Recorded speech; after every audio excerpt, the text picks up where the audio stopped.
wabarakatuh. Waalaikumsalam Waalaikumsalam warahmatullahi wabarakatuh. Waalaikumsalam warahmatullahi wabarakatuh. Selamat sore. Selamat sore, Pak. Om Swastiastu. Bapak Ibu, teman-teman peserta Latsar Angkatan 80 Kota Palu. Saya minta maaf, sedianya materi ini disampaikan tadi pagi. Iya, Pak. Karena Kota Palu ini kan baru dibuka, kapan jadwalnya muncul ya? 3 hari lalu kalau tidak keliru. Nah, kebetulan Sigi sudah terlanjur menjadwalkan tadi ini ada seminar. Alhamdulillah seminarnya lancar, selesai lebih kurang jam 3 tadi.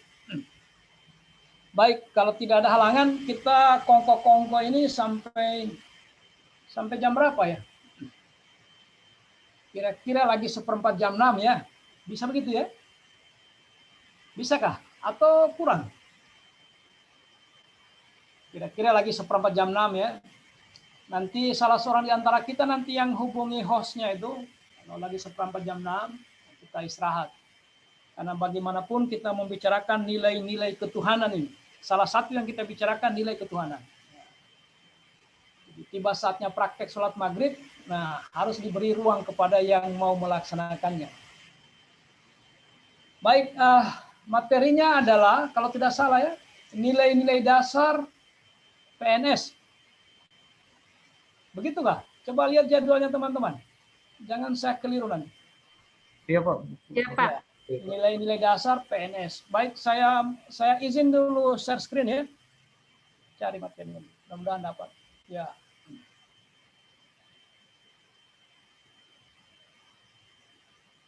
Penguatan. Oh, bukan penguatan. Oh iya, penguatan. Penguatan, pendalaman dan penguatan agenda 2. Agenda 2 itu adalah nilai-nilai dasar apa? Oke.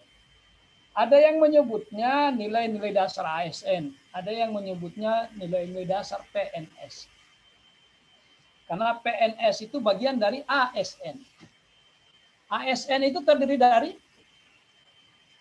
siapa semua yang kategori ASN itu? PPTK, Pak. Ya, PNS dan pertama PPTK. PNS, yang kedua P3K, ya. Kontrak kerja. Jadi kita bicara pendalaman dan penguatan agenda 2. Nah, kenapa disebut pendalaman dan penguatan? Karena teman-teman sudah belajar di MOOC 16 hari. Nah, di MOOC itu disitulah peletakan pemahaman. Jadi dia sudah paham. Keluar dari MOOC itu harusnya dia sudah paham. Jadi dalam proses pembelajaran itu targetnya di MOOC itu 2, paham dan ingat. Gitu, Pak.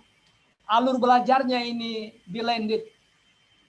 Jadi MOOC itu selama 16 hari di sana semua semua bahan ajar sudah disiapkan. Teman-teman sudah ngambil semua, sudah pernah lihat modulnya di MOOC? Sudah apa belum? Sudah, Pak. Nah, ya. Kalau sudah ngambil modulnya itu, pemahaman kita, Bapak dan Ibu sudah baca modul. Kalau sudah baca modul, artinya sudah paham. Kalau sudah paham, mudah sudah diingat. Selesailah tahap itu. Maka tahap selanjutnya hari ini kita masuk pada penguatan dan pendalaman atau pendalaman dan penguatan. Jadi kita tinggal menyegarkan ingatan apa yang Bapak dan Ibu sudah baca di modul itu. Jadi di materi ini tidak ada lagi materi yaitu ialah sebagai berikut, sudah tidak ada. Karena dianggap sudah lewat. Sudah dilewatkan di MOOC. Ya. Baik, nilai kalau agenda 1 apa namanya? Ada yang ingat? Agenda 1 itu apa namanya? Agenda 1. Apa nama agendanya? Ya, ini harus diingat ya. Saya khawatir nanti pas kita seminar, penguji iseng-iseng dia ajukan pertanyaan-pertanyaan standar. Misalnya, apa agenda satu? Apa agenda satu dari Latsar ini? Sikap perilaku bela negara, Pak. Ya, Wawasan kebangsaan. Singkat saja supaya mudah diingat, SP, BN. N. Sikap perilaku bela Bela negara. Kalau agenda 2? Nilai-nilai dasar PNS. Ya, mantap. Sudah. Nilai-nilai dasar PNS. Nah, nilai-nilai dasar ini di dalamnya ada 5 nilai dasar. Untuk memudahkan mengingat, maka disebutlah dia atau disingkat dengan aneka. Aneka. Aneka itu saya kira teman-teman sudah tidak asing lagi, sudah populer. A-nya itu artinya, apa kepanjangannya A? Akuntabilitas. Nasionalisme, etika publik, mutu, dan komitmen mutu anti korupsi. Apakah dalam penerapannya ini bisa dibalik-balik? Bisakah dibalik-balik ini aneka ini? Dalam penerapannya? Sehari-hari. Kira-kira bisa dibalik-balik kah? Ya pastilah bisa. Karena karakter pekerjaan berubah-ubah. Maka nilai yang mendukungnya juga berubah-ubah. Makanya bisa jadi dalam penerapannya bukan aneka, mungkin naeka bisa. Bisa. Dari nasionalisme, baru akuntabilitas, atau dibalik-balik tidak ada masalah. Tergantung kita lagi melakukan kegiatan apa, pekerjaan apa. Karena tidak semua pekerjaan lantas relevan dengan nilai aneka. Tidak semua. Baik, kita coba melakukan pendalaman karena ini ada 5. Di pertemuan awal ini mungkin 2. Kalau sempat kita selesaikan 2 yang kita dalami. Yang pertama akuntabilitas. Dan yang kedua nasionalisme. Ini yang kita coba kuatkan kembali. Kita coba dalami, melakukan pendalaman. Karena Bapak dan Ibu sudah paham. Logika berpikirnya Bapak dan Ibu sudah paham. Karena sudah belajar di MOOC. Nah, yang dimaksud dengan pendalaman ini, kalau penguatan itu sekedar menyegarkan ingatan saja. Mengingatkan kembali. Kalau pendalaman itu, mohon maaf, kalau boleh saya tahu di ruangan ini, dari mana semua ini? Ada yang dari mana? Dari medis? Ada? Kesehatan ada? Ada yang kesehatan? Oh, tidak ada. Guru ada? Guru ada, Pak. Ada, Pak. Lagi. Yang lainnya apa lagi? Ada, Pak. Guru dengan apa yang di ruangan ini? Guru dengan? Hanya guru saja? Guru semua ini 10 Dari orang? inspektorat, Pak. Oh, ada dari unit teknis juga ada, inspektorat ada ya? Iya, Pak. Badan Iya, Pak. pendapatan, Pak. Dinas Lingkungan Hidup, Pak. Oh, pendapatan. Oh iya, boleh. Jadi biasanya itu di Latsar ini dominan itu 2. Kalau bukan kesehatan, guru. Itu kalau di kabupaten begitu. Baik, kira-kira kalau di dunia kesehatan yang dimaksud dengan pendalaman itu begini. Salah satu syarat untuk hidup sehat harus cukup nutrisi. Salah satu ya. Betul apa tidak itu? Salah satu cara supaya bisa hidup sehat, nutrisi itu harus dicukupi. Betul apa tidak? Betul apa tidak itu? Betul, Pak. Ya. Betul, Pak. Nah, mari kita dalami apa itu nutrisi itu. Nutrisi itu ada apa? Ada protein, ada kalori, Karbohidrat. ada. Nah, sekarang mari kita dalami lagi apa itu protein. Nah, kira-kira begitu namanya pendalaman itu. Pendalaman itu seperti itu. Jadi kita temukan nilai dasarnya, kita cari indikatornya. Kalau indikatornya juga belum sampai kepada hal-hal yang teknis, maka kita cari sub indikatornya. Kalau subindikatornya juga belum bisa diterapkan, kita cari batasan operasionalnya. Kira-kira begitu. Itu namanya pendalaman. Ya. Kalau Bapak dan Ibu sering mengantar anak-anak ke sekolah, mungkin Bapak dan Ibu mau ke kantor saya. Kalau Bapak dan Ibu hanya sampai di halaman bertanya pada satpam, itu namanya pengantar. Sering kan kita belajar di kampus, pengantar ilmu apa? Pengantar ilmu administrasi, pengantar ilmu hukum, pengantar, semua pengantar. Tidak sampai di pendalaman dia. Ya kalau pengantar itu ya sampai di halaman saja. Tapi kalau Bapak dan Ibu besok-besok datang ke kantor mau konfirmasi tentang sertifikat latsar, nah, jangan hanya berdiri di mana di posnya satpam. Anda masuk ke dalam, ketemu dengan bidang yang mengurus itu, tidak puas ketemu dengan kepala seksinya, tidak puas ketemu dengan operatornya.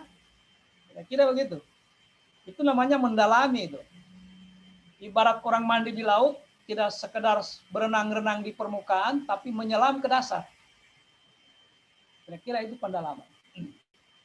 Sebentar ya. Sebentar.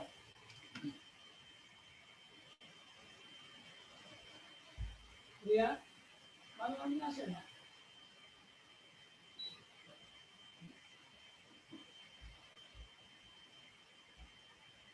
Baik, yang pertama mari kita dalami akuntabilitas. Nah, secara umum apa yang dimaksud dengan akuntabilitas? Nggak usah ragu, pasti benar jawabannya teman-teman. Akuntabilitas adalah Kewajiban pertanggungjawaban yang harus dicapai, Pak. ya mantap. Ya. Jadi akuntabilitas itu intinya adalah tanggung jawab. Akuntabel. Oh, bisa dipertanggungjawabkan.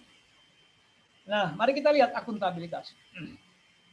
Oh ya, sebelum kita masuk ke situ, ada beberapa hal ya sebelum masuk di akuntabilitas. Teman-teman, kalau bisa, ada produk hukum ini yang terkait langsung dengan kehidupan kita sehari-hari sebagai PNS, sebagai ASN. Kalau bisa biar cuman ini saja, Undang-Undang Nomor 5 2014 tentang aparatur sipil negara. Kalau ada waktu, ya sekali-sekali dicari kemudian dibaca. Kenapa? Karena undang-undang ini mengatur hak dan kewajiban PNS, mulai dia direkrut sampai pensiun. Disinilah diatur. Jadi kalau mau Bapak dan Ibu tahu hak-haknya sebagai PNS dan kewajibannya, ya bacalah undang-undang ini. Kemudian terkait dengan pengelolaan ASN itu baru diturunkan ke peraturan pemerintah. Ini yang paling akhir ini, peraturan pemerintah nomor 11 tahun 2017. Kalau sebelumnya itu masa orientasinya teman-teman itu tidak boleh lebih dari 1 tahun sejak dinyatakan lulus. Kalau peraturan sebelumnya, PP sebelumnya. Nah, ini jadi persoalan tersendiri. Jadi kita melakukan latsar itu secara tergesa-gesa. Karena ada pasal mengatakan tidak boleh lebih dari 1 tahun. Nah, peraturan pemerintah nomor 11 ini tahun 2017 merubah pasal itu. Tidak harus 1 tahun harus sudah ikut latsar.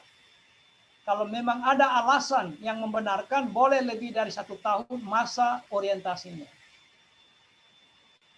Jadi kalau menyangkut hak dan kewajiban secara umum ada di undang-undang. Kalau menyangkut pengelolaan atau manajemen PNS mulai dari direkrut sampai pensiun, secara teknis diatur di peraturan pemerintah nomor 11. Nah, yang terakhir ini LAN nomor 1 2021 ini tentang pelaksanaan latsar. Bapak Ibu mungkin bertanya, kenapa polanya harus begini, Pak? Ketemu 3 jam tugas, nanti ketemu lagi sore tugas lagi. Itu tidak dibuat-buat oleh penyelenggara. Karena dasar hukumnya ada, peraturan LAN nomor 1. Lembaga Administrasi Negara.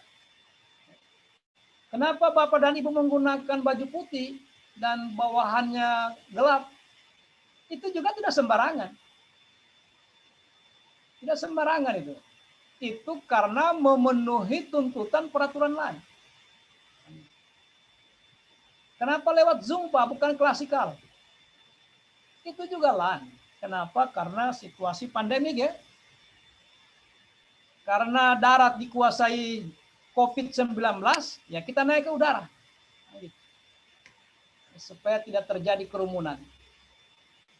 Itu juga tidak seenaknya diputuskan. Makanya perlannya itu 2021 pasca atau setelah terjadi pandemi baru dirumuskan. Jadi semua ada dasar hukumnya. Saya sangat menyarankan ini, terutama Undang-Undang Nomor 5, kalau bisa adalah pasal-pasal tertentu, terutama mengenai kewajiban dan hak. Oke. Nah, agenda 2 ini, agenda nilai-nilai dasar PNS ini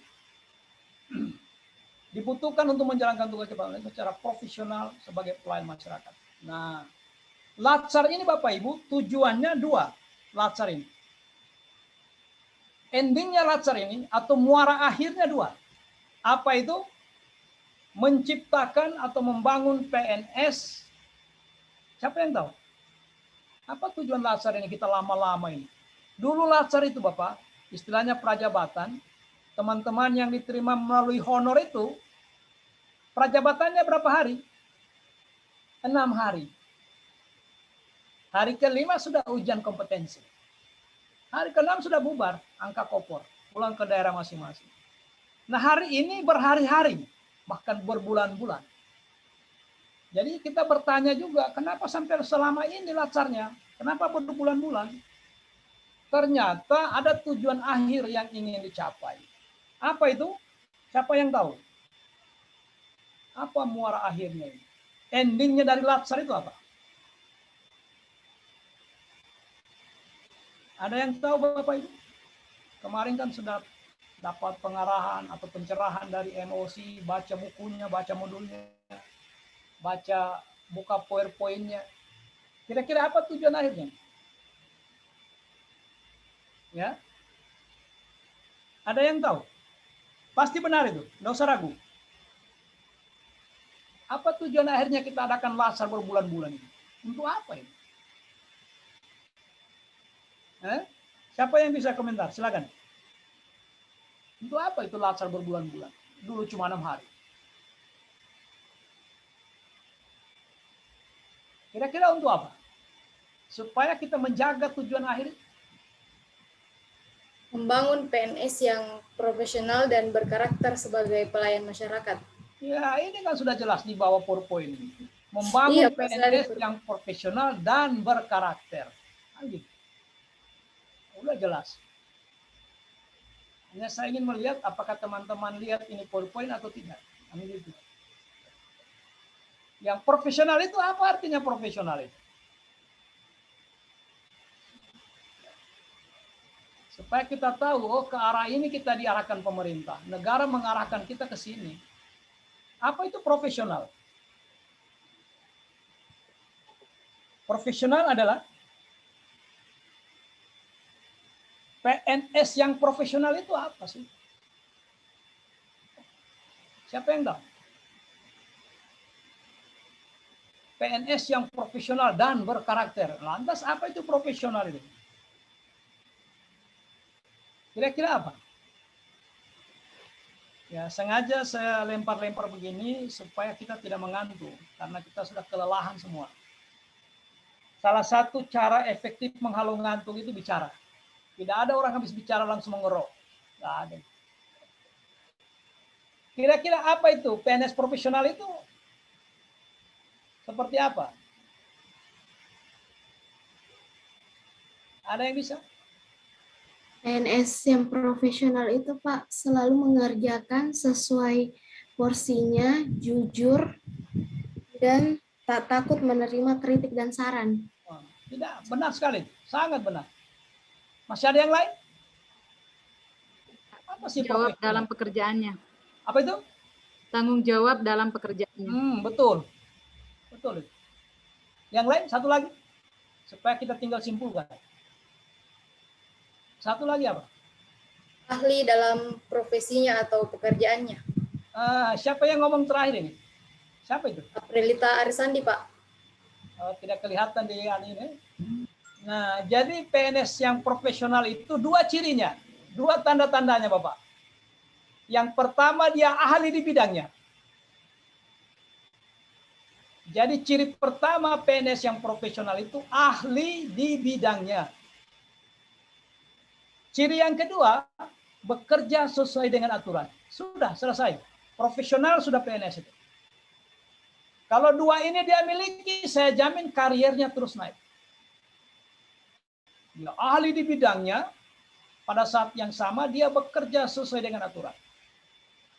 Karena tidak ada juga gunanya orang ahli di bidangnya, bahkan basic pendidikan formalnya sampai S3 linier, ahli gizi, atau ahli keuangan.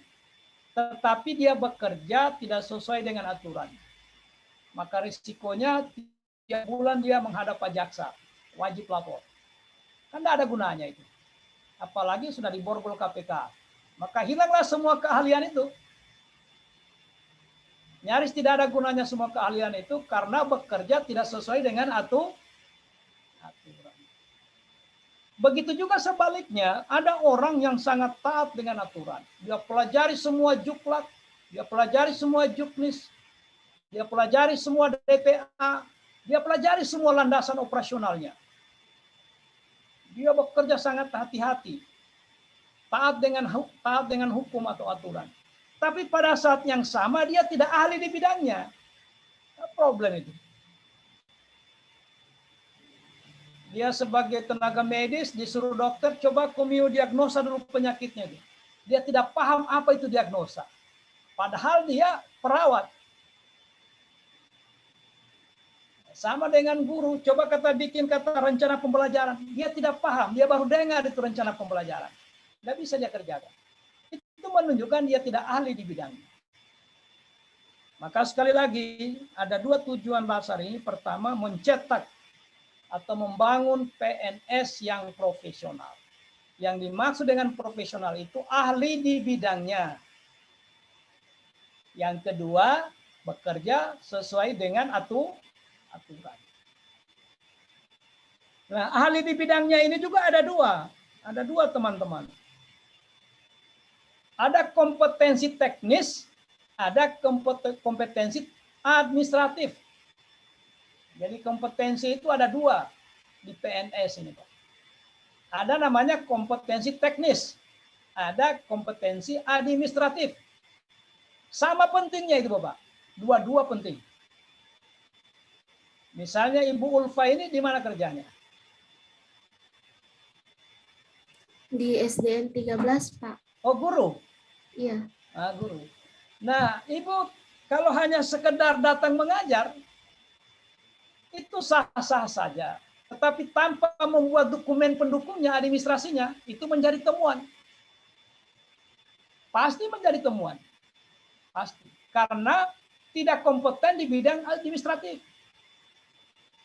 Ditanya, mana rencana pembelajarannya? Oh ya, saya tidak buat. Penting saya mengajar. Oh, salah itu. Apalagi Bapak dan Ibu bendahara. Sama pentingnya kompetensi teknis dengan administratif. Sama pentingnya. Makanya keahlian itu yang dimaksud dengan ahli di bidangnya, ahli secara teknis substantif dan ahli secara administratif. Dia paham mengadministrasikan pekerjaannya. Itu baru profesional di bidangnya. Oke? Nah, sementara yang dimaksud dengan berkarakter itu apa? Apa yang dimaksud dengan berkarakter? Atau pertanyaannya begini, bagaimana upaya real, konkret untuk mencetak PNS yang berkarakter? Kira-kira upaya apa yang bisa dilakukan? Atau coba tunjukkan ke saya ciri-ciri orang berkarakter itu seperti apa sih? Bagaimana ciri-cirinya orang berkarakter? Salah satunya itu disiplin, Pak. Disiplin. Apa lagi? Mantap itu disiplin itu. Apa lagi? menghormati dan menghargai pendapat orang lain, Pak. Nah, betul. Yang lain pasti tidak ada yang salah, Pak. Nggak ada yang salah. Sebut saja pasti benar itu. Apalagi satu.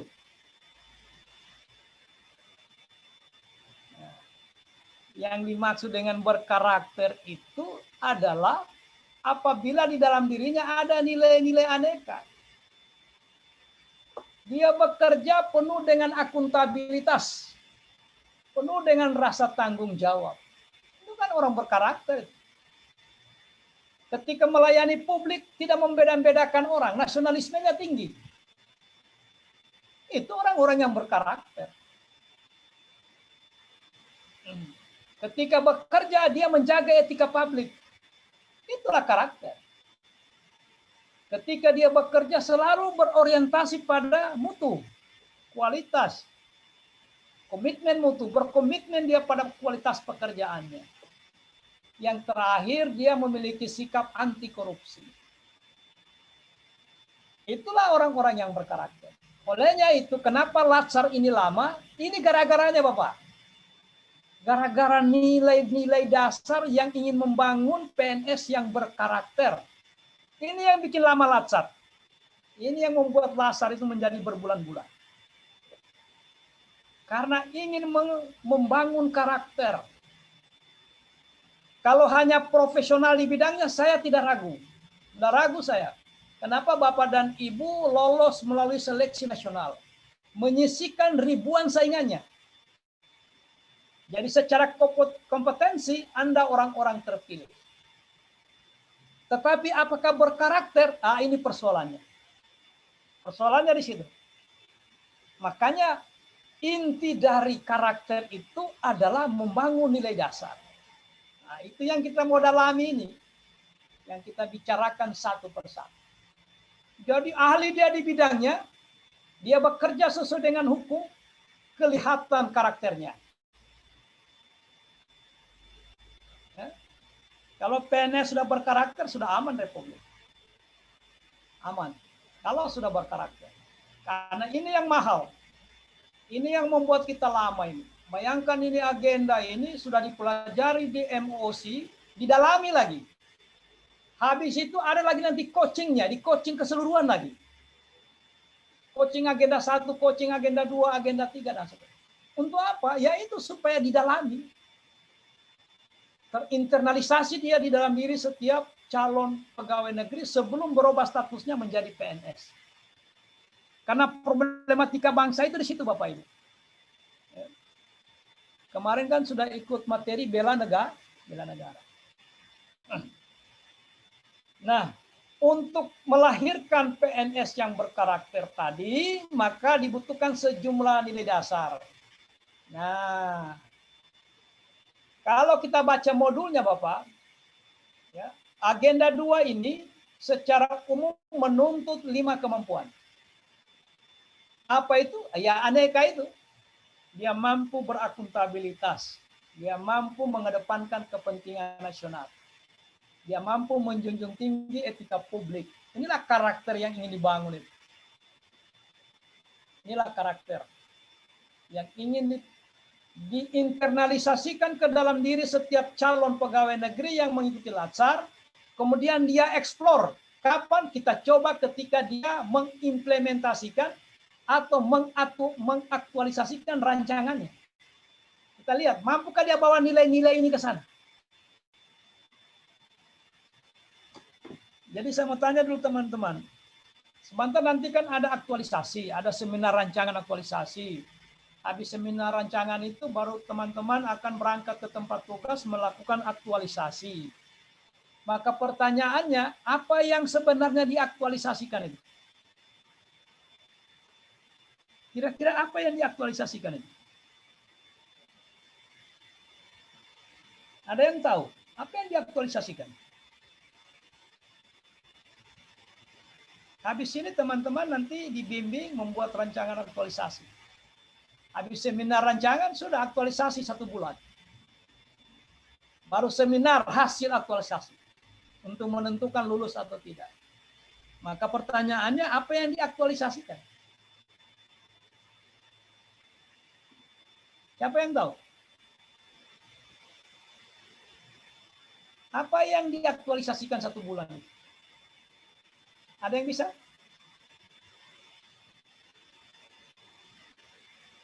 Jangan ragu.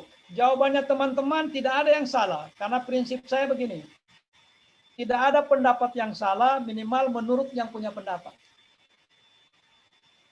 Makanya tidak usah ragu, karena tidak mungkin saya salahkan. Olehnya Ibu Ulfa, kalau nanti membuat soal, jangan diawali dengan pertanyaan menurut pendapat Anda. Kalau menurut pendapat Anda tidak boleh disalahkan, karena memang pendapat saya begitu. Kecuali pendapat Anda dibandingkan dengan teori di atas. Itu baru kena. Jadi menurut Bapak dan Ibu, apa sesungguhnya yang diaktualisasikan?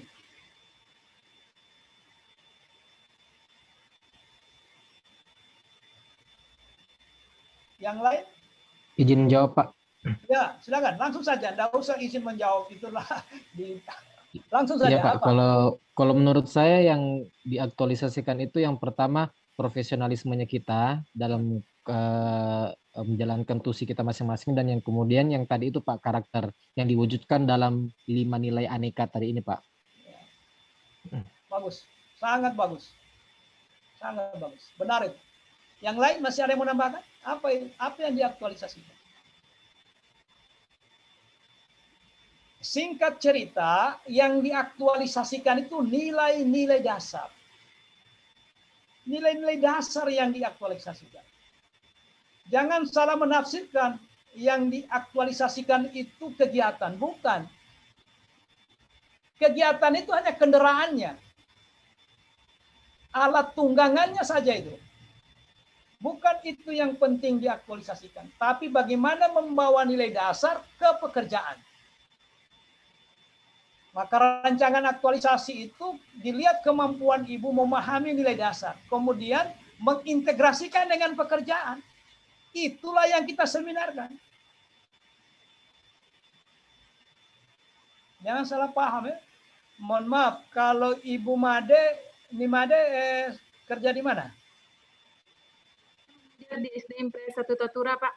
Di mana? Di SD Impres 1 Tatura, Pak. SDN? SD Impres 1 Tatura di SD Jalan Anwar. Impres. Ya. Mungkin Ibu Nimade sudah ada ancang-ancang. Mau bikin apa nanti aktualisasinya?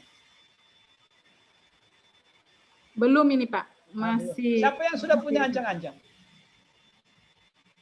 Nah, kalau pada akhirnya Bapak dan Ibu, kalau guru itu paling sekitar metode, media. Nah, sebenarnya itu tanpa ada latsar, kewajibannya guru untuk memperbaiki metode dan medianya. Biar tidak ada latsar. Karena itu tanggung jawab kita. Begitu juga teman-teman di kantor, memperbaiki sistem pelaporan, sistem evaluasi, membuat data lebih akurat. Biar tidak ada latsar, itu kewajibannya pegawai. Karena dia digaji dan diberi tunjangan untuk itu. Makanya kegiatan itu bukan hal pokok dalam aktualisasi. Yang penting itu paham nilai dasar, baru integrasikan dengan pekerjaan. Itu yang penting. Makanya sekali lagi kalau ada pertanyaan, apa yang sesungguhnya diaktualisasikan itu adalah nilai dasar. Bukan kegiatan, jangan salah paham. Dia bilang kegiatan, Pak. Bukan. Nilai dasar yang digandeng dengan kegiatan supaya terukur. Nah, teman-teman, inilah nilai dasar. Saya tinggalkan aja ini. Kita sudah lewati ini. Saya tinggalkan ini. Akuntabilitas. Akuntabilitas itu Bapak Ibu, kalau dibaca ulang modulnya, maka isinya sekitar ini isinya. Jadi kalau teman-teman mau mengingat kembali apa sih akuntabilitas dari sisi konsep, maka bukalah modulnya. Karena ada di modul. Dan ini tidak dibahas di sini karena ini pendalaman. Sudah dianggap lewat ketika Bapak dan Ibu 16 hari berada di MOOC. Sudah lewat ini. Secara umum tujuannya kita belajar modul akuntabilitas itu agar mampu mengaktualisasikan nilai-nilai dasar akuntabilitas dalam pelaksanaan tugas jabatannya. Teman-teman peserta ini ada yang tidak tahu jabatannya? Tahu semua kan? Karena Anda direkrut langsung ditempatkan pada jabatan. Bukan seperti dulu. Dulu kan tidak, kalau ditanya di situ identitasnya, nama, NIP, jabatan, datar. Karena tidak jelas jabatannya. Kalau sekarang tidak. Nama, NIP, jabatan, jelas. Nah, dalam rangka melaksanakan jabatan yang sudah jelas itu, kalau Bapak dan Ibu mampu mengaktualisasikan nilai-nilai dasar akuntabilitas, maka bacaannya di modul itu. Kitab sucinya di modul itu. Di modul akuntabilitas. Yang pertama, kalau mau paham konsepnya, ya baca modulnya. Yang kedua, bagaimana logika yang dibangun dalam mengoperasionalkan akuntabilitas. Ya, lagi-lagi baca modulnya. 16 hari itu teman-teman membaca modul. Bagaimana akuntabilitas dalam praktek di organisasi? Karena kita bekerja di organisasi. Organisasi pemerintahan atau birokrasi. Nah, bagaimana mempraktekannya? Lagi ini diulas di modul.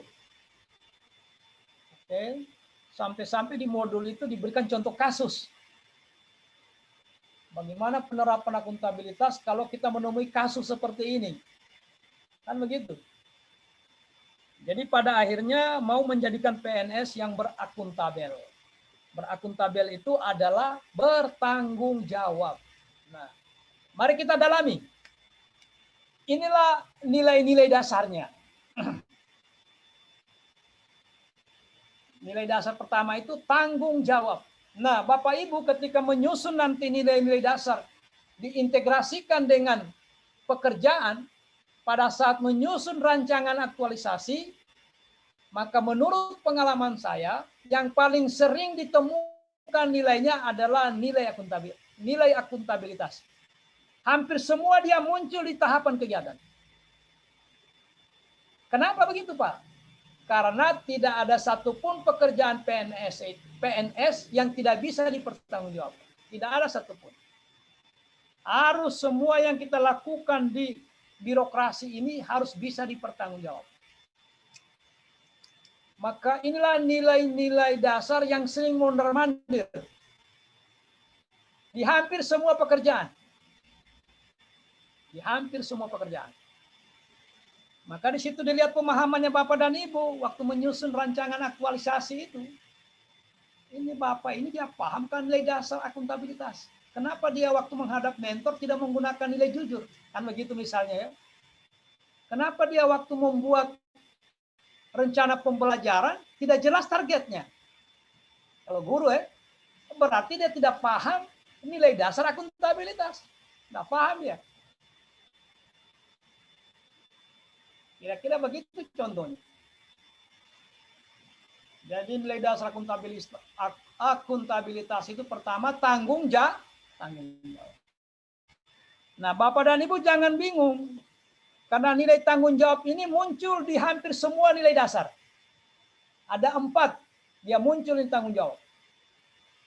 Makanya beda tanggung jawab di akuntabilitas dengan tanggung jawab di etika publik. Beda maknanya. Disitulah dituntut kemampuan memahaminya.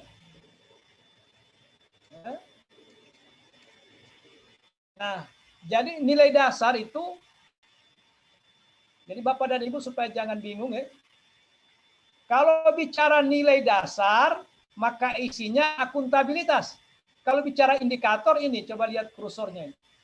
Ini indikator dari nilai dasar akuntabilitas. Ini indikatornya ini. Kalau belum jelas, kita carikan subindikatornya.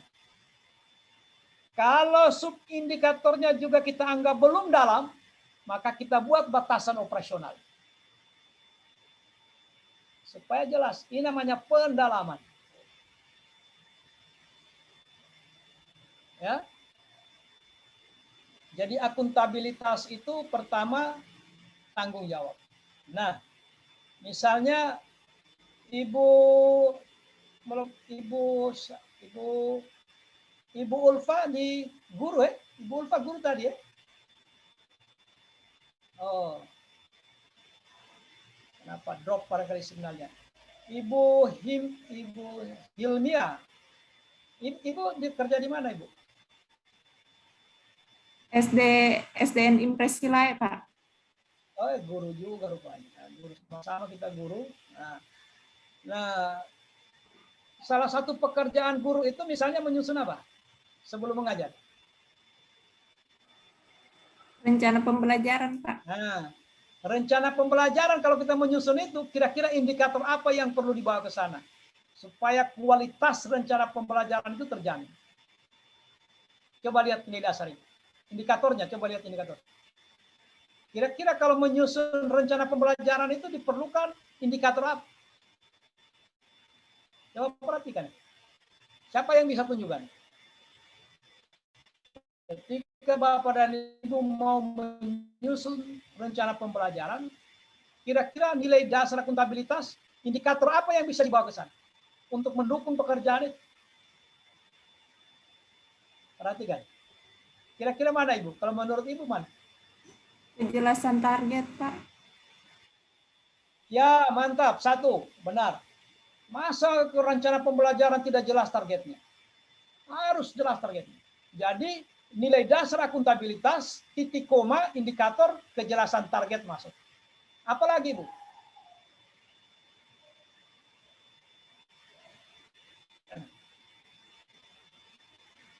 Konsistensi, Pak. Ya, konsistensi. Mantap. Masuk itu. Di sini kita melihat, pahamkah Bapak dan Ibu ini? Kira-kira begitu. Ingat, kalau penguji yang sebenarnya, bukan penguji baru ya, kalau penguji yang sudah lama kayak Ibu Kaban, yang dia bolak-balik tanya itu cuma ini.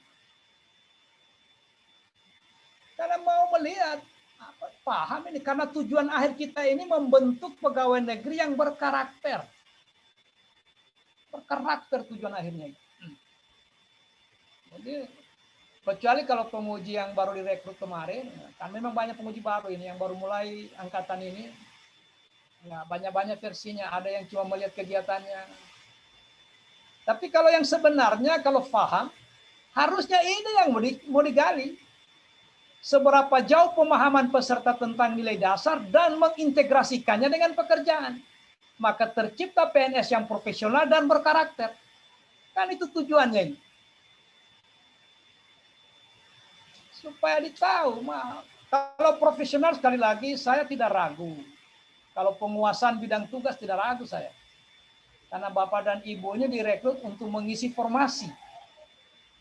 Jadi memang orang yang sudah spesialis bidangnya ke situ. Nah, lagi-lagi yang kita ragu itu kenapa? Nilai dasarnya. Kenapa? Karena Bapak dan Ibu nanti masuk di sebuah situasi yang nilainya beda dengan yang diajarkan di sini. Beda, sangat kontras.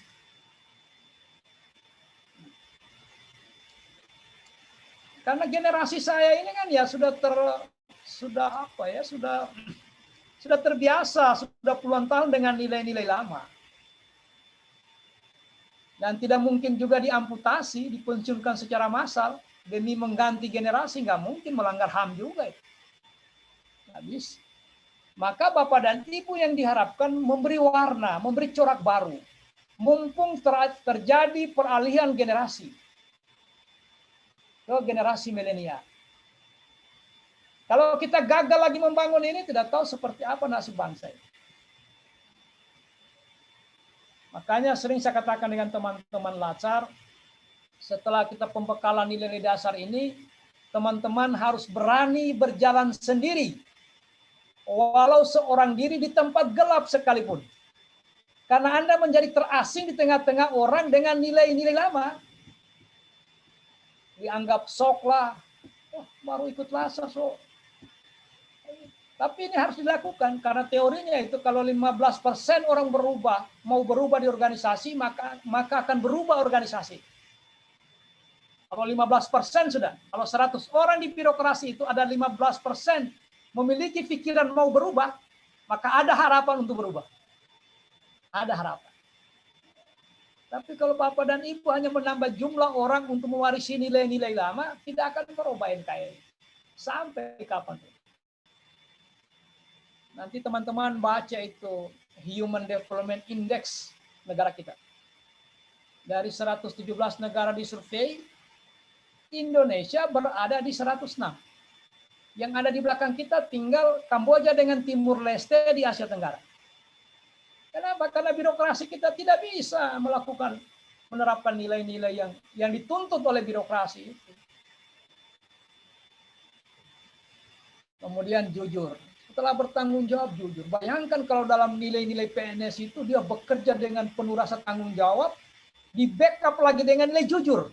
Luar biasa. Baru bekerja tidak sembarang bekerja, jelas targetnya. Setelah itu dia netral. Tidak pernah melayani orang karena kepentingan politik, suku, agama, ras, dan lain sebagainya. Dia ingin melihat konteks Indonesia dalam skala sebagai sebuah bangsa. Tidak ada urusan dengan partai apa dia itu. Tidak ada urusan dengan itu. Kemudian selalu dia memikirkan kepentingan publik masyarakat. Kenapa? Karena dia sadar bahwa saya ini digaji oleh masyarakat.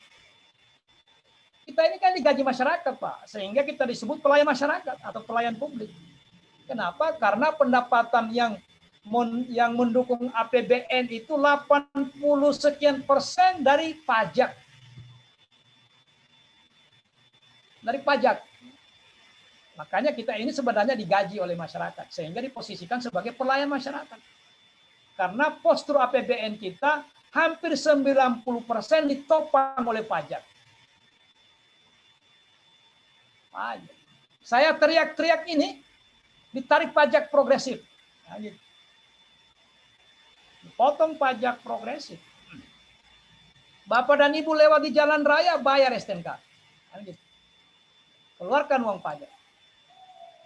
Jadi kita berharap dari keuntungan BUMN. Nah, Bapak dan Ibu tahu sekarang Garuda berhutang 71 triliun. Bukan untung, malah mau disubsidi lagi. Padahal kita berharap BUMN itu menjadi salah satu sumber pendapatan negara. Ada Telkom, ada Garuda, malah Merpati sudah bangkrut duluan. Ada macam-macam BUMN. Tapi tidak mampu memberi sumbangan, terpaksa kita kembali ke pajak. Pajak tumpuan. Makanya kita selalu berpikir orientasi kita ke publik. Maka kita disebut pelayan publik. Nah, kalau Ibu guru, siapa publiknya? Saya mau tanya Ibu, siapa publiknya Ibu? Ibu di mana? Ya? Siswa, Pak, siswa. Ya, siswa dan orang tua siswa. Itu publiknya. Maka berorientasilah Anda berpikir tentang siswa dan orang tuanya. Orang tuanya titip di sini anaknya untuk apa? Itu kan nilai, membuat orang berkarakter dalam bekerja. Berkarakter. Kalau hari ini siapa publiknya, siapa pelayannya? Kalau sekarang. Siapa publiknya sekarang? Kalau hari ini kita berinteraksi, siapa pelayannya, siapa publiknya? Ayo. Anggota Latsar sebagai publik, Pak. Ya. Serta Latsar sebagai publik. Ya, pelayannya saya dan penyelenggara. Itu pelayannya. Kalau besok kita ke rumah sakit, maka kita semua publiknya rumah sakit pelayannya. Kalau besok kita ke Dukcapil ngurus KTP, kita semua publiknya Dukcapil pelayannya. Tapi kalau besok saya antar anak saya ke sekolahnya Ibu, ingat, Ibu adalah pelayan anak saya. Kan begitu. Makanya kesadaran ini harus dibangun. Kalau mau kita dilayani orang ketika naik pangkat, dilayani BKD dengan maksimal, maka ketika ada pegawai yang datang mengurus keperluan di kantor kita, tunjukkanlah kesungguh-sungguhan. Oh, kita adalah pelayan. Itu baru berubah, suasananya berubah. Orang menjadi berkarakter.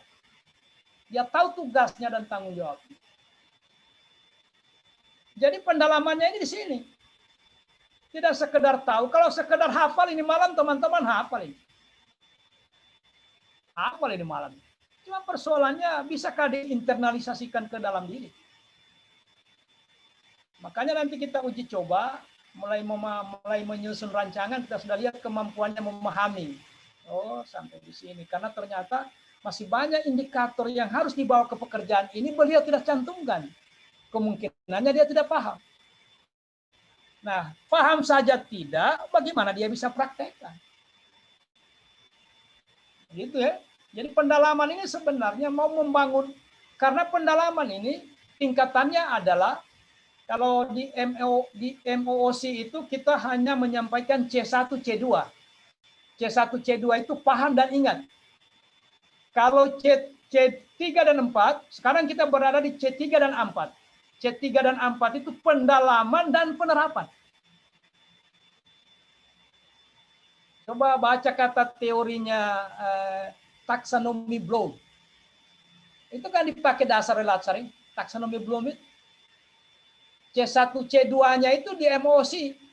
Anda paham dan ingat. C3 dan 4 sekarang kita lakukan ini.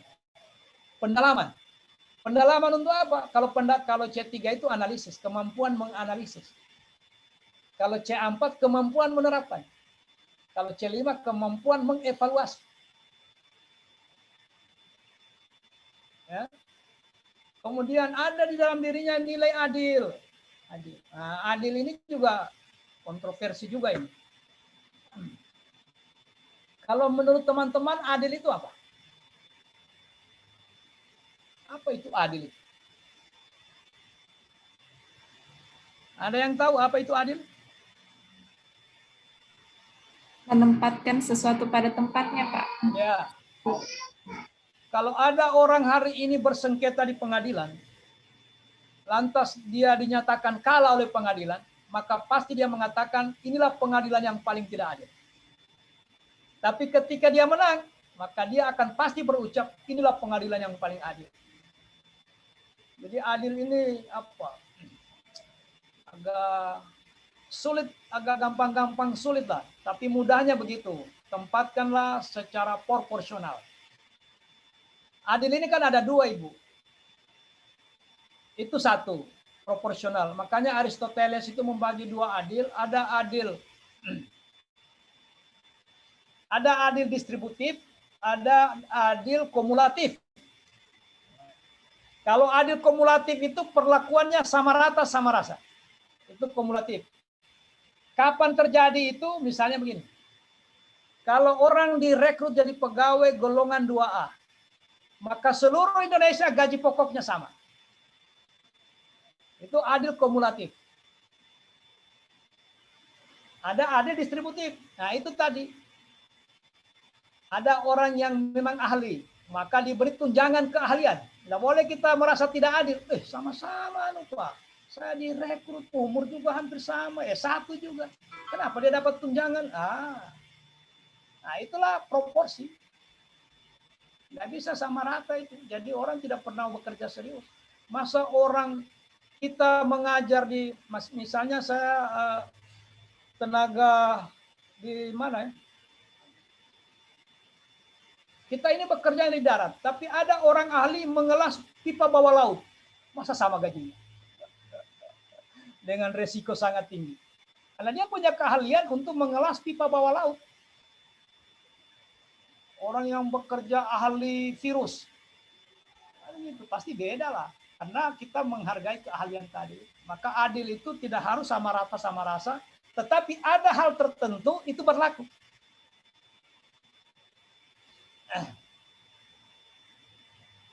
Kalau ada kalimat mengatakan begini, ibu itu tidak membeda-bedakan anaknya. Adil atau tidak adil?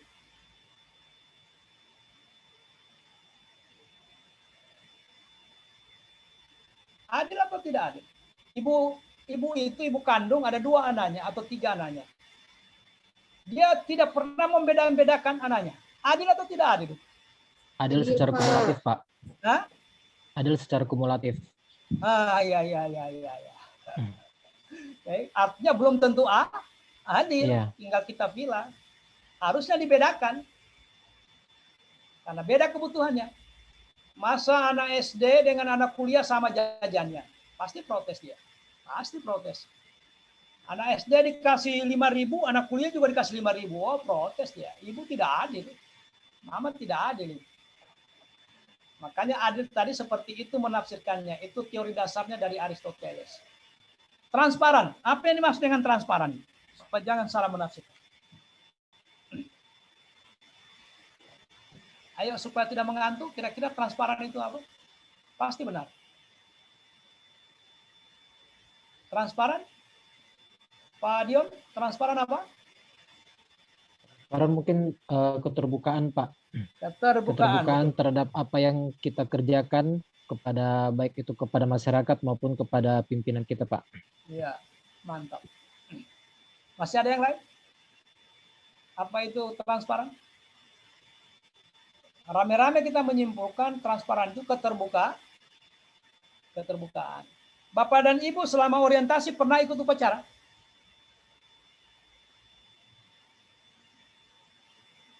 Tidak, belum pernah ikut upacara? Oh, karena masa pandemi ya, dilarang berkerumun. Kalau ada orang upacara, biasa dibaca itu salah satunya, kalau upacara resmi yang 17-an. Salah satu yang dibaca itu Panca Prasetya Kors Pegawai Republik Indonesia. Pernah dengar itu Panca Prasetya Kors? Pernah? Pernah ya? Apa poin keduanya itu? Kan begitu, kami anggota Kors Republik Indonesia adalah insan yang beriman dan bertakwa kepada Tuhan, berjanji. 1. Nah, 2 apa? Coba baca kata yang keduanya. Menjunjung tinggi kehormatan bangsa dan negara serta memegang teguh rahasia jabatan dan rahasia negara. Stop.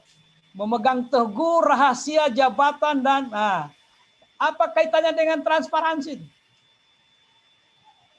Gimana itu? Menjabarkan itu. Setiap hari Senin kita teriak-teriak mampu megang teguh rahasia negara dan rahasia jabatan. Tiba-tiba transparan. Mana yang mau dipakai ini? Transparan atau pegang teguh rahasia jabatan dan negara? Kemarin Bapak dan Ibu sudah ikuti Caraka Malang? Sudah? Di bela negara? Oh, belum ya? Oh, belum ya. Tapi tidak salah saya bawa materi ini, nilai dasar memang ya? Nilai dasar ya? Oke. Jadi transparan itu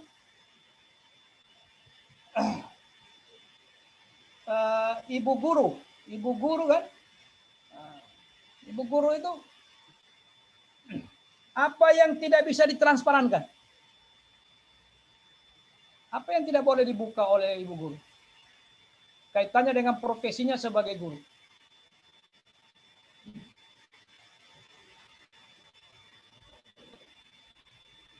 Sebentar ya, sebentar ada tamu ya. Sebentar Ibu Pak ya, sambil dipikir-pikir apa yang tidak bisa ditransparankan sebagai ibu guru.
Oke? Yang tidak bisa ditransparankan sebagai ibu guru apa? Ibu Hilmia? Apa yang tidak bisa di... Ya, Pak. Apa itu? Mungkin ini kan berkaitan dengan mengungkapkan informasi resmi. Jadi seumpama kalau soal ujian belum waktunya untuk dikeluarkan ya tidak boleh. Mantap itu. Makanya rahasia itu ada dua. Ada dua rahasia itu. Ada yang menurut sifatnya, ada yang menurut perintahnya. Nah, yang Ibu bilang tadi itu soal tidak bisa ditransparankan, itu menurut sifatnya. Tidak perlu menunggu perintah, karena memang sifatnya itu rahasia. Rahasia itu. Sama dengan sprindik, surat perintah penyidikan, itu rahasia. SPJ tertentu, itu rahasia. Baik itu rahasia negara maupun rahasia jabatan. Jadi tidak semua ditransparankan. Yang ditransparankan itu kalau mau lihat contohnya, kalau Bapak dan Ibu sering jalan-jalan ke desa, coba lihat itu ya. Kalau ada perbaikan jalan, langsung dipajang pengumuman di situ. Itu tuntutan undang-undang keterbukaan informasi publik. Apa semua yang dibuka? Satu, pekerjaan ini dari mana sampai kemana, berapa meter atau berapa kilo. Kan dibuka itu. Siapa yang mengerjakan, CV mana yang mengerjakan. Mulai kapan dia kerjakan. Berapa jumlah uangnya, dari mana sumber uangnya. Nah, itu transparan itu. Jadi dengan mudah kita awasi. Oh, ini kok katanya dari Januari sampai September. Tahun 2020, ini sudah 2021, tidak sampai-sampai. Harusnya 5 kilo baru 3 kilo. Dengan mudah kita mengawasi. Nah yang seperti itu tidak boleh ditutup-tutupi. Kalau datang orang bertanya, hak mereka, hak publik itu. Termasuk anggaran yang menunjang kegiatan itu. Tidak bisa ditutup. Tidak ada gunanya juga ditutup. Di kantornya Bapak dan Ibu ditutup, ada di Bapeda, ada di DPR, ada di kantor gubernur. Di mana-mana sudah terpublisir. Kalau dulu kan termasuk rahasia negara itu anggaran. Sekarang enggak. Berapa biayanya? Dana BOS ini. Harus disampaikan ke masyarakat. Sekian. Jadi siapa yang kerjakan? Ini swadaya Pak, swakelola. Apa jenis pekerjaannya? Harus dibuka. Yang tidak boleh dikasih masyarakat itu kalau dia minta boleh saya bawa kwitansinya. Oh, enggak boleh. Kenapa? Bayangkan kalau kwitansi itu 1 M saja, kemudian hilang. Siapa yang bertanggung jawab? Tapi kalau soal program apa ini? Program ini. Apa kegiatannya? Ini kegiatannya. 1, 2, 3, 4. Siapa yang kerjakan ini? Ini perusahaan ini. Begitu dan seterusnya. Konsisten. Konsisten itu artinya apa? Konsisten. Mulai dari awal konsisten. Jadi mulai dari perencanaan sampai evaluasi terjaga. Ada rentang kendali. Ada span of control. Konsisten kita mulai dari awal. Kemudian partisipatif. Bagaimana contohnya partisipatif ini? Kalau sebagai guru, partisipatif itu seperti apa? Kalau Pak Dion kerja di mana? Di inspektorat. Oh, inspektorat. Wah. Iya, Pak. Ya. Kalau nilai-nilai itu transparan, konsisten, itu orang inspektorat punya itu. Kejelasan target, orientasi publik, netral, jujur, tanggung jawab, pasti masuk. Hampir semua masuk di pekerjaan inspektorat. Nah, sekarang saya kasih contoh. Kalau partisipatif bagi guru, bagaimana caranya? Bagaimana cara membangun partisipatif? Nilai partisipatif sebagai seorang guru.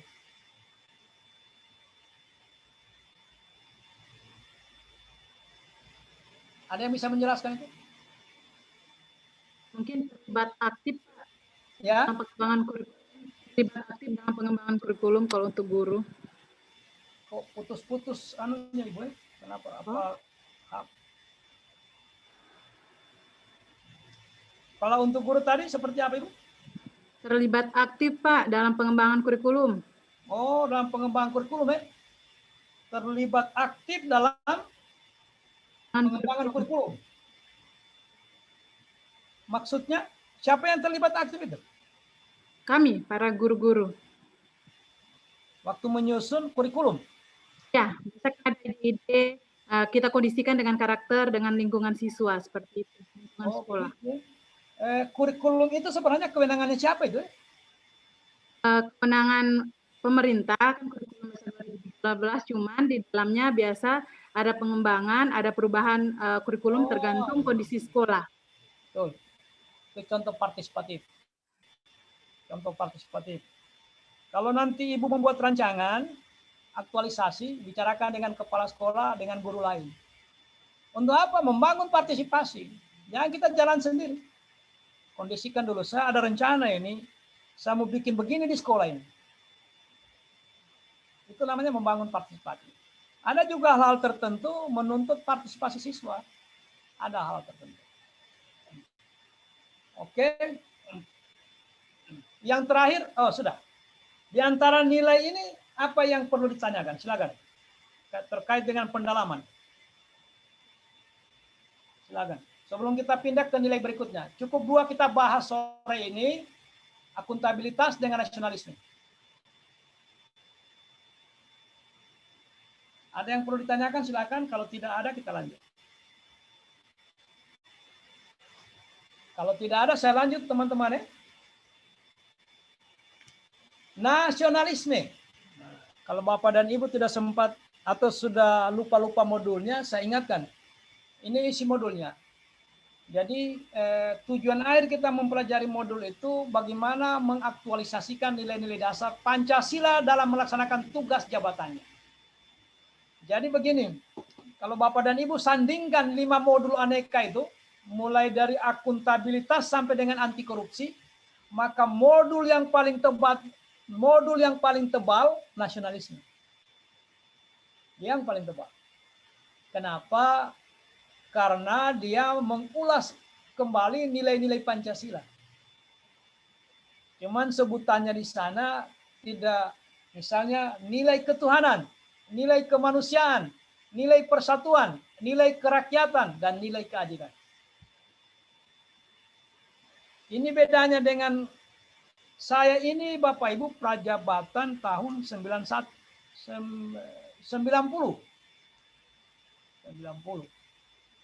Nah, kalau dulu itu saya prajabatan itu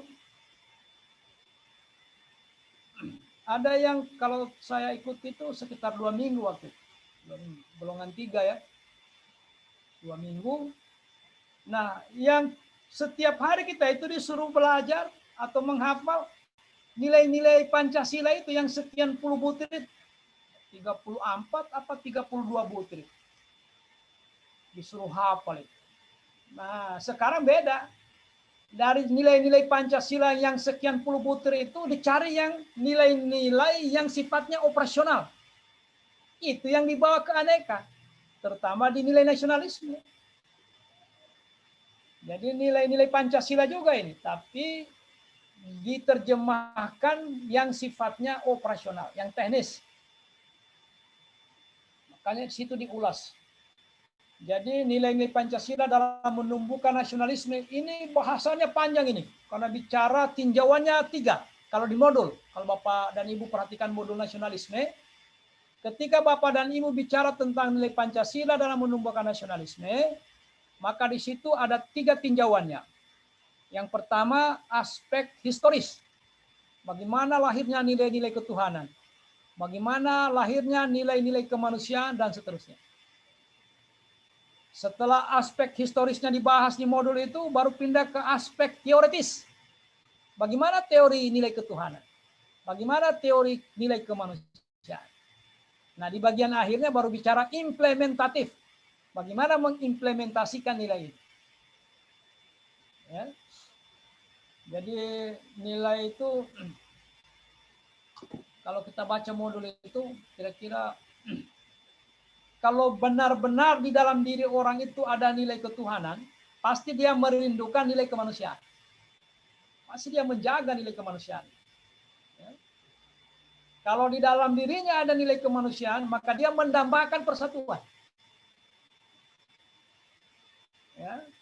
Kalau betul-betul dia mau bersatu, maka dia mengedepankan azas musyawarah. Karena kita tidak mau terpisah dengan Irian atau Papua, kita tidak mau juga terpisah dengan Aceh dan lain-lain. Mari kita musyawarah. Mari kita musyawarah. Apa sih keinginannya Kominfo? Kalau nilai-nilai musyawarah ini sudah dikedepankan, itulah pintu menuju keadilan. Jadi begitu kalau kita lihat nilai-nilai di dalam modul. Bagaimana Berarti urutannya tidak boleh dibalik-balik ya Pak ya? Ya, Berarti urutan Pancasila itu memang sudah sesuai ya, tidak boleh dibalik-balik ya? Karena berurut ya dari 1 sampai 5 ya? ya, karena ini kan melalui proses yang sangat panjang ya. Panjang Iya, proses Pak. Pancasila. Betul Pak. Sangat panjang. Jadi tidak semudah itu. Bukan simsalabim dibuat di pinggir jalan biasa diumumkan, tidak. Makanya nilainya sangat padat. Sangat padat. Kalau saya mau tanya Bapak dan Ibu, kalau saya mau cari terjemahan Pancasila di mana? Di mana terjemahan Pancasila? Supaya kita tahu. Anda dapatkan di mana terjemahan Pancasila?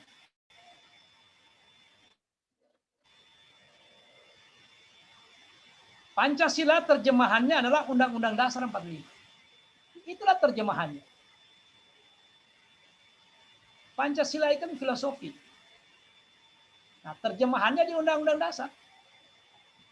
Makanya tidak ada satupun produk hukum yang kalau kita lihat hierarki aturan perundangan di Indonesia, sesuai dengan undang-undang tentang tata susunan aturan perundangan, bahwa yang tertinggi itu adalah Undang-Undang Dasar. Setelah itu apa? Undang garing Perpu. Sama kedudukannya dengan Perpu itu. Undang-undang sama dengan Perpu. Karena dia pengganti undang-undang. Nah, setelah itu apa? Peraturan pemerintah. Setelah itu apa? Perpres. Setelah itu apa? Langsung turun ke Perda Provinsi Kabupaten Kota. Nah, pertanyaannya, Permen di mana? Permen tidak masuk hierarkis karena dia mengatur sektoral. Tidak berada dalam jenjang hierarkis itu Permen. Permendagri, Permenkes, Permendikbud, Perlan. Bukan hierarkis dia, karena dia mengatur sektoral. Nah, semua aturan hukum yang ada di bawah Undang-Undang Dasar tidak boleh bertentangan dengan Undang-Undang Dasar. Tidak boleh. Kalau Bapak dan Ibu menemukan ada pasal di Undang-Undang bertentangan dengan Undang-Undang Dasar, boleh diuji di Mahkamah Konstitusi. Uji. Harus batal demi hukum, Pak. Karena dipastikan kalau dia bertentangan dengan Undang-Undang Dasar, bertentangan dengan Pancasila. Pasti. Karena terjemahan Pancasila itu ada di Undang-Undang Dasar. Gitu ya, hierarkisnya. Nah, ASN sebagai pelaksana kebijakan publik. Nah, Bapak tahu apa itu kebijakan publik? Atau tunjukkan kepada saya bentuk konkret dari kebijakan publik. Ada yang tahu? Kebijakan publik itu bentuk konkretnya apa?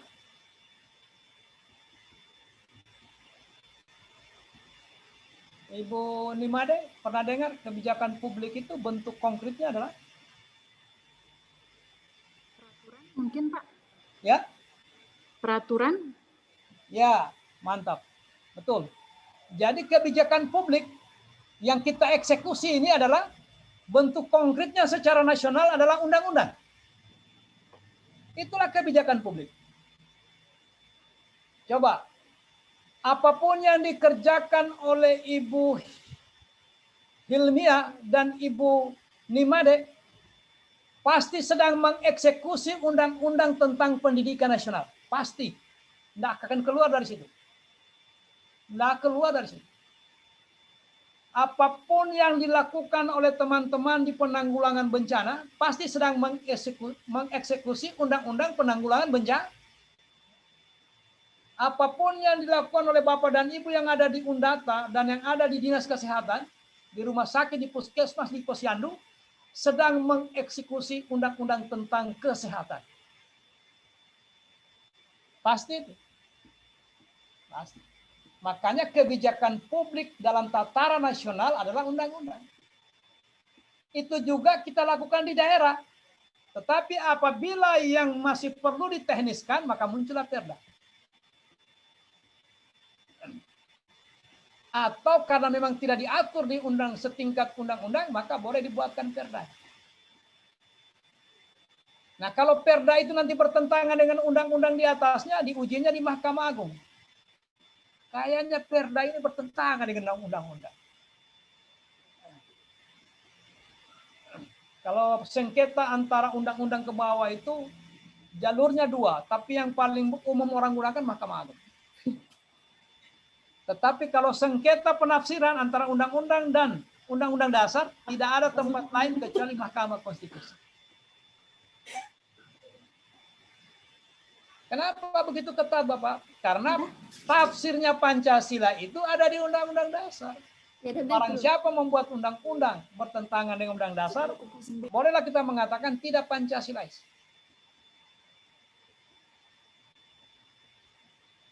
Nah, sekarang ASN sebagai pelayan publik, apa dijelaskan di modul?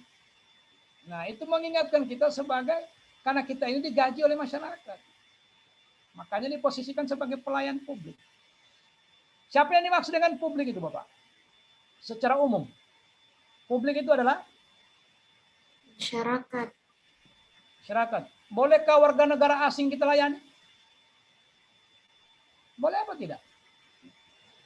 Boleh. Nah, boleh. Dengan demikian publik itu warga negara dan penduduk. Itulah disebut publik. Warga negara dan penduduk. Karena orang asing itu disebut penduduk. Kalau dia mau TKA ini mau kembali atau mau masuk ke Indonesia kan harus diurus. Paspornya, visanya. Dilayani semua. Siapapun dia. Nah, itu namanya pelayanan publik. Publik yang dimaksud adalah warga negara dan penduduk. Coba kata baca undang-undang tentang pelayanan publik. Siapa yang dimaksud dengan publik? Warga negara dan penduduk. Kenapa kita layani? Ya itu tadi. Karena kita digaji. Ya bahasa lainnya ya. Kalau hari-hari kan kita terima gaji dari pemerintah lewat bendahara. Tetapi kalau difilsafati, kalau dicari dirunut ke belakang, dari mana sumbernya? Ternyata 80 sekian persen postur APBN itu ditopang oleh pajak. Kalau pajak berarti masyarakat. Maka benarlah kata undang-undang kita ini pelayan masyarakat. Benar sih. Maka sungguh-sungguhlah kita melayani siswa itu. Sungguh-sungguh. Supaya NKRI ini berubahlah. ASN sebagai perekat dan persatuan bangsa, saya tidak ulas ini karena nanti ini ulasan panjang lebarnya ini di bela negara. Di situ dia nilai-nilai bela negara dia. Nah, apa nilai nasionalisme itu, Bapak? Nah, nilai ketuhanan. Jadi Bapak Ibu, gini. Kalau kita bicara nilai ketuhanan itu kan belum dalam itu. Sementara kita ingin pendalaman. Nah, makanya satu-satunya modul, kalau kita lihat nilai dasar itu, nilai dasar. Kalau nilai dasar yang lain, akuntabilitas misalnya, langsung indikator. Langsung dia indikator. Tapi kalau nilai nasionalisme, begitu ketemu indikator ketuhanan, harus di breakdown dia di sub-indikator. Kita juga kemanusiaan dan seterusnya. Makanya apa sih nilai-nilainya itu sebagai berikut. Saya salah memberi materi. Ada materi yang sudah diperbaiki. Tunggu dulu ya. Saya ganti dulu materinya. Keliru ini. Karena saya belum breakdown ini. Kalau nilai ketuhanan itu ada di materi yang lain atau nantilah. Nilai ketuhanan ini Bapak Ibu, di situ ada dua indikator, sub indikatornya. Pertama, satu-satunya mungkin nilai yang jarang masuk di tahapan kegiatan, nilai ketuhanan. Kenapa? Karena dia sudah include di dalamnya. Kenapa? Karena dia menjadi roh. Jadi tidak diungkap lagi di situ. nilai iman dan takwa itu tidak diungkap dalam tahapan kegiatan. Karena dia secara otomatis masuk ke dalamnya. Kalau dulu kita pernah jabarkan nilai itu, ada indikator mengikut sertakan Tuhan pada setiap aktivitas. Nah, itu tidak perlu ditulis karena dia include di dalamnya, sudah otomatis. Nggak perlu ditulis. Nah, sementara nilai kemanusiaan ini ada beberapa nilainya, nanti saya ulang kembali nanti sedikit ini, karena tidak ada bahan tayang tentang penjabaran konkretnya. Karena tadi terburu-buru. Saya lihat, habis seminar, 3:30, nah saya langsung buka materi, saya tidak lihat lagi. Karena ada materi yang saya sudah perbaiki, tidak berakhir di sini dia, ada tabel khusus tentang nasionalisme. Oke. Nah, nilai kemanusiaan ini, misalnya kalau di guru, salah satu indikatornya yang saya ingat, gemar melakukan kegiatan kemanusiaan. Kalau nanti Bapak dan Ibu membuat rancangan aktualisasi itu ekstrakurikuler misalnya, apa? Ekstrakurikulernya apa? Apa palang merah kah? Atau pramuka atau apa? Atau kerja bakti massal? Atau karena posisi siswa lagi libur? Misalnya ya, pas mau aktualisasi siswa libur. Apa mau dibikin ini? Ya sudah, bikin pekerjaan ekstra saya. Ekstrakurikuler, kerja bakti. Apa? Itu sedang mengaktualisasikan nilai-nilai kemanusiaan. Yang paling sering muncul Bapak dan Ibu di semua tahapan kegiatan, kerakyatan. Kerakyatan paling sering. Nanti saya perlihatkan di pertemuan kedua tentang indikatornya ini. Paling tidak di sana ada musyawarah. Biasanya Bapak dan Ibu setelah menghadap mentor, melakukan diskusi dengan teman-teman guru. Nah, itu musyawarah. Musyawarah itu nilai subindikatornya menghargai pendapat orang lain. Dan seterusnya, dan seterusnya. Nanti saya ganti materinya, saya pikir sudah ada deh, ternyata tidak ada. Oke. Nah, nanti tugasnya juga, ini kan libur ya, besok libur. Nanti besok lah tugasnya, karena begini Bapak Ibu. Ini blended ini, dia polanya sinkronus, asinkronus, baru sinkronus lagi. Sinkronus itu real time, seperti sekarang ini sinkronus, real time. Setelah itu kita, harusnya tadi pagi ya, tadi siang saya tinggalkan teman-teman, masuk di asinkronus. Di asinkronus itu membuat tugas. Tidak ada satupun mata pelatihan yang tidak diselingi tugas. Tidak ada. Bahkan nanti Bapak dan Ibu setelah menerima materi bimbingan penulisan rancangan aktualisasi, ada 11 hari antaranya itu asinkronus semua. Tugas semua, tugas semua. Nah, jadi jangan bilang, ini Bapak ini salah sedikit tugas, salah sedikit tugas. Memang sudah tuntutan kurikulumnya seperti itu. Sudah tuntutannya, karena ini blended. Kalau dulu pertemuan seperti ini, nasionalisme ini dulu Pak 18 JP. 2 hari di, jadi bayangkan 1 hari 9 JP kita berbusa-busa di kelas. 9 JP itu artinya dari setengah 8 sampai jam 3.15. Hanya istirahat snack pagi, isoma siang, masuk lagi, snack sore, masuk lagi. 2 hari berturut-turut disampaikan materi ini. Nah, hari ini diantar 3 JP. Habis itu bikin tugas. Nah, jabarkan itu. Nah, tugasnya lebih kurang ini, tapi Bapak dan Ibu nanti kan tidak melihat tugasnya begini, tapi kan nanti dilihat di Kolabjar. Perintahnya ada di Kolabjar ya. Kelompok pelajar itu nanti dibuka. Apa namanya itu? Apa namanya itu? Yang LMS. LMS, Pak. LMS. Learning Management System. ya. Learning Management System, LMS. Jadi kesimpulannya LMS itu diciptakan untuk memperlancar Jadi kalau tidak ada ketemu di sini, buka saja di sana. Ada semua di situ. Nah, itu kebalikannya LMS dengan LSM. Kalau LMS ini memperlancar dia. Kalau LSM, apa kepanjangannya? LSM. Hah? Lembaga swadaya masyarakat, Pak. Ya, lembaga sering menghambat. Kalau ini memperlancar, Pak. Memperlancar tugas-tugas Bapak, nanti dicek, apa dibilang tadi, begitu dibuka di Kolabjar, oh ada tugas, tanggal sekian, ada kewajiban diselesaikan. Jadi kira-kira tugasnya nanti ini, lakukan analisis nilai dasar akuntabilitas, nasionalisme, disusun dalam susunan dalam penerapan pada tugas sehari-hari. Ini tugas, nanti menurut teman-teman, Pak, kalau bikin tugas, Pak, taruh kelompok saja, Pak, tidak usah individu. Oh, boleh. Nanti saya kasih rubah ini jadi tugas individu, kelompok saja. Tugas kelompok supaya juga saya tidak setengah mati memeriksa. Kalau tugas individu diperiksa satu-satu itu, Pak. Kalau kelompok satu diperiksa sama semua nilainya. Kalau 91 semua yang lain.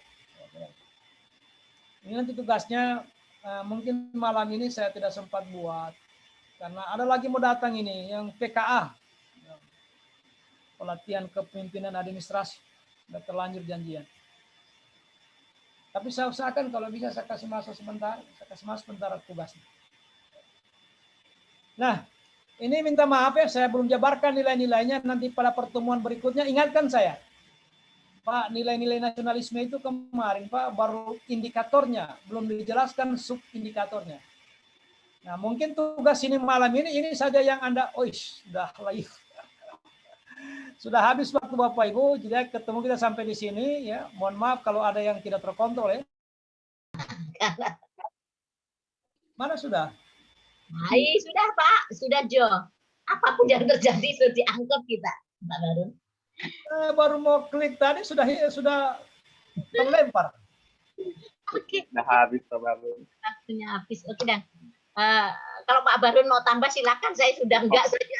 Sudah. Memang kurang, kan masih ada pertemuan berikutnya. Iya.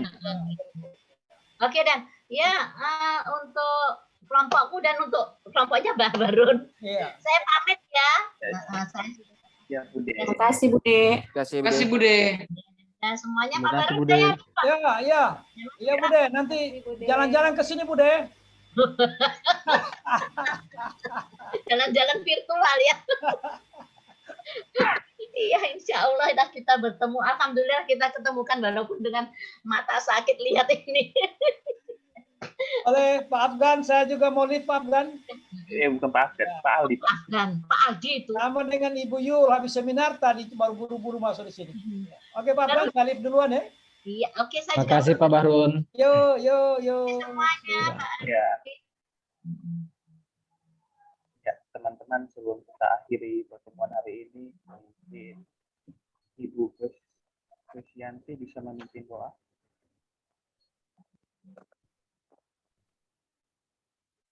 Ibu Krisyanti.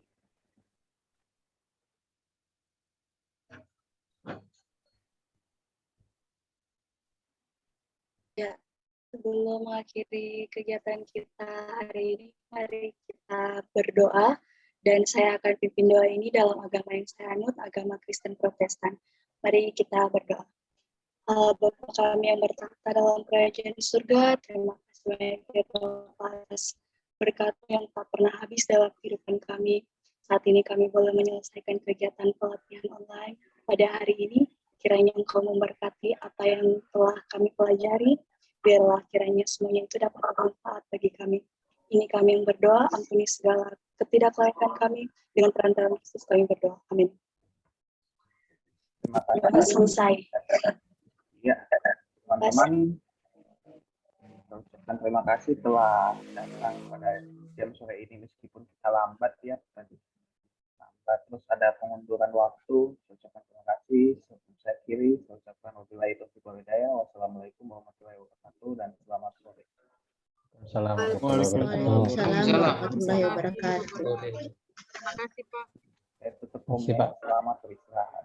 Jika ada tugas, Terima kasih Pak.